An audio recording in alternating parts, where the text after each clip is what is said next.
आज हम बात करेंगे क्या हमें एलएलबी करनी चाहिए या फिर एलएलबी नहीं करनी चाहिए। तो एज ए एडवोकेट मैं आपको सजेस्ट करना चाहता हूँ कि अगर आप का कॉन्सेप्ट क्लियर है कि मुझे आगे चल के एडवोकेट या सॉलिसिटर या जुडिशरी में अपना करियर बनाना है, तो उस कंडीशन में आपके लिए बेस्ट होगा कि आप एलएलबी करें। बट अगर आपके दिमाग में ऐसा चल रहा है कि जो कुछ नहीं करते फिर हम एलएलबी कर लेंगे तो उसमें भी हमारा करियर बन जाएगा, क्योंकि हमारे इंडिया में 90% लोग एक ऑप्शन के तौर पे वकालत की पढ़ाई करते हैं। जैसे हमने कोई तैयारी किया, अगर उसमें हमारा सेट हो गया तो ठीक है, और अगर नहीं हुआ तो अपना सेकंड ऑप्शन एलएलबी तो है ही है। तो इस कंडीशन में ना आप वहाँ के होते हो और ना ही यहाँ के होते हो। जैसे हमारे इंडिया में एलएलबी दो टाइप का है। फर्स्ट 3 इयर्स एलएलबी, जिसमें आप ग्रेजुएशन करने के बाद जैसे बीए, बीकॉम, बीबीए, XYZ, जो आप ग्रेजुएशन के बाद 3 साल की होती है, और 12वीं के बाद आप 5 साल की। 12वीं के बाद जो 5 साल का एलएलबी होता है, इसमें आपको काफ़ी टाइम मिल जाता है कोई भी चीज़ को समझने के लिए, लॉ पॉइंट्स के व्यूज़ को देखकर। अक्सर हमने देखा है कि एलएलबी की पढ़ाई कर रहे हैं और साथ ही साथ वो कहीं दूसरे सेक्टर्स में जॉब करते हैं, सही से कॉलेज ना अटेंड करना, और ना कॉलेज में क्या प्रैक्टिकल चल रहा है, सेमिनार, उसको भी वो पार्टिसिपेट नहीं करते। तो जैसे ही वो एलएलबी पास आउट होता है तो उस कंडीशन में तो ना उनके लॉ के बारे में इतना उनको नॉलेज भी नहीं होता है, प्लस क्या होता है मूड कोर्ट, फिर केस के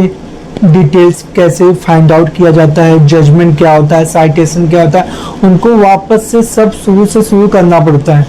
एंड साथ ही साथ आपके कोई अच्छे कांटेक्ट ना होने की वजह से आपको कोई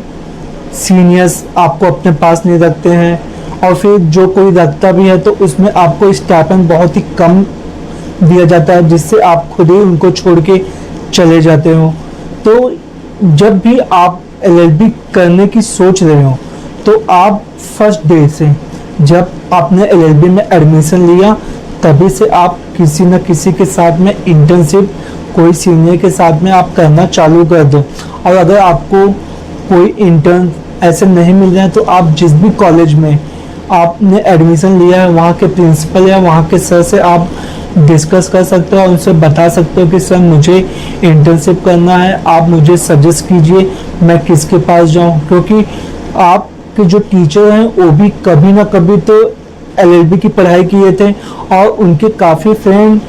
वो एडवोकेसी कोर्ट में जाके प्रैक्टिस करते हैं, तो वो आपको कहीं ना कहीं किसी के साथ में इंटर्नशिप में लगा करवा देंगे, जिससे आपका जब ये 3 साल का या 5 साल की जब भी एलएलबी कंप्लीट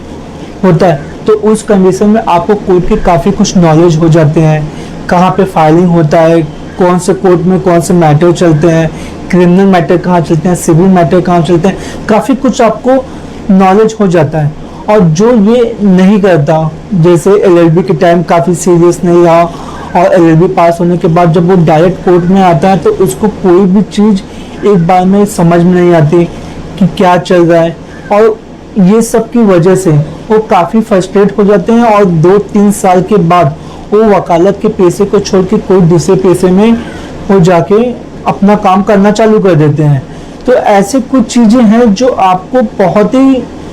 ज़रूरी है आपके लिए, जो आपको ध्यान देना होगा। अगर आप सिर्फ अपना इसको ऑप्शन बना के चलना चाहते हो कि हम कोई तैयारी कर रहे हैं और साथ में साथ हम वकालत कर रहे हैं, ये एक ऑप्शनल सब्जेक्ट के हिसाब से, तो उस कंडीशन में मैं आपको सजेस्ट करूँगा कि आप